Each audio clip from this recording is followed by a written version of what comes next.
আসসালামু আলাইকুম এভরিওয়ান। আজকে আমি আপনাদেরকে তৈরি করে দেখাবো অরেঞ্জ ললি, একদম বাংলাদেশি স্টাইলে।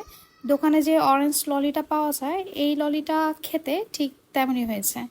আপনারা এইভাবে ললি তৈরি করে বাসায় রেখে দিতে পারেন। এটা বাচ্চারা খুবই পছন্দ করে, পাশাপাশি বড়রাও কিন্তু এটা বেশ পছন্দ করে। আমার তো এই অরেঞ্জ ললি আইসক্রিমটা খুবই প্রিয়। আর আজকে আমার এই আইসক্রিমটা তৈরি করার একটি কারণ হচ্ছে, একটু বেশি গরম পড়লেই এই আইসক্রিমটা স্টক আউট হয়ে যায়, দেখা যায় কোনো দোকানে এই আইসক্রিমটা পাওয়া যায় না। যেহেতু সবাই এই আইসক্রিমটা বেশ পছন্দ করে, তাই এটা বিক্রিও কিন্তু একটু বেশি হয়।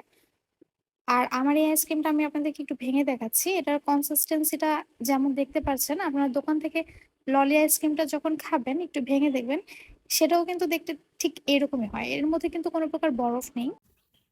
আইসক্রিম তৈরি করার জন্য আমি এখানে 4টা মালটা কেটে নিয়েছি। এখন এই মালটা থেকে আমি রস বের করে নেব। এই আইসক্রিমটি তৈরি করার জন্য আপনারা মালটা অথবা কমলা যে কোনো একটা নিতে পারেন। মালটা থেকে রসটা বের করার পর আমি এখানে আরো হাফ কাপের মতো পানি অ্যাড করেছিলাম। এখন এই মালটার রসটা আমি একটি পাত্রের মধ্যে নিয়ে নিচ্ছি। যে পাত্রের মধ্যে রসটা ছিল সেই পাত্রটা ধুয়ে আমি এখানে আরো হাফ কাপ পরিমাণ পানি অ্যাড করছি। আর এর সাথে চিনি দিয়ে দেবো হাফ কাপের একটু বেশি, মানে 1 কাপের একটু কম। যেহেতু মালটার রসটা একটু টক ছিল, তাই আমার চিনির পরিমাণটা একটু বেশি লেগেছে। তবে মালটার টকটা যদি একটু কম হয়, সেক্ষেত্রে চিনির পরিমাণটা একটু কম দিলেও হবে। আমি এখানে ফুড কালার ব্যবহার করছি। আমি পাউডার ফুড কালারটা মালটার রস দিয়ে একটু ভালো করে মিশিয়ে তারপর এই রসের সাথে অ্যাড করে নিচ্ছি। যতটুকু লাগবে অতটুকু দিচ্ছি, মানে আপনারা যে পরিমাণ কালার চান সেই পরিমাণ ফুড কালারটা এখানে ব্যবহার করবেন। এটি চামচের সাহায্যে খুব ভালো করে ফুড কালারটা মালটার রসের সাথে আমি মিশিয়ে নিচ্ছি। এই পর্যায়ে চুলাটা কিন্তু এখনো অফ আছে। আমি এখানে অ্যাড করছি কর্নফ্লাওয়ার, পুরোপুরি 1 টেবিল চামচ পরিমাণ। এখন একটি হ্যান্ড উইক্সের সাহায্যে আমি এই কর্নফ্লাওয়ারটা এই মালটার রসের সাথে খুব ভালো করে মিশিয়ে নিচ্ছি। এই কাজগুলো চুলাটা অফ রেখেই করতে হবে।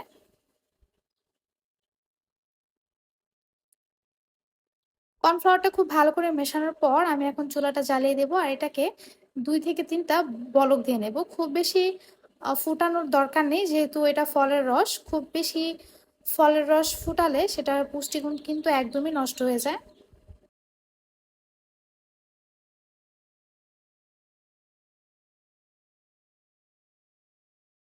2 থেকে 4টা বলক আসার পর আমি এখানে অরেঞ্জ ইমালশনটা ব্যবহার করছি। আপনাদের কাছে যদি অরেঞ্জ অ্যাসেন্স থাকে সেটাও ব্যবহার করতে পারেন। আর দুইটার একটাও যদি না থাকে, সেক্ষেত্রে মালটার খোসার ওপরে যেই হলুদ আবরণটা আছে সেটা একটু ছিলে দিতে পারেন। তবে সাদা অংশটা দেওয়া যাবে না, এতে এই রসটা তিতা হয়ে যেতে পারে। আমি ইমালশনটা অ্যাড করার পর আর 1 থেকে 2টা বলক দিয়ে চুলাটা অফ করে দেব। এরই মধ্যে এই রসটা কিন্তু একটু ঘন হয়ে এসেছে। এখন এটাকে রেখে দেব ঠান্ডা হওয়ার আগ পর্যন্ত, এবং যখন ঠান্ডা হয়ে যাবে তখন আমি হ্যান্ড উইক্স দিয়ে এটাকে খুব ভালো করে এভাবে বিট করে নেব, যাতে কোনো দানা দানা ভাব না থাকে। আর ঠান্ডা হয়ে গেলে আমি আইসক্রিমের যে বক্সের মধ্যে আইসক্রিমটা সেট করব, সেটার মধ্যে এই মালটার রসটা নিয়ে নিচ্ছি। এই আইসক্রিমটাকে জমানোর জন্য আমি সারা রাত এটাকে ফ্রিজে রেখে দিয়েছিলাম। তবে 7 থেকে 8 ঘন্টা ডিপ ফ্রিজে রাখলে আইসক্রিমটা কিন্তু জমে যায়।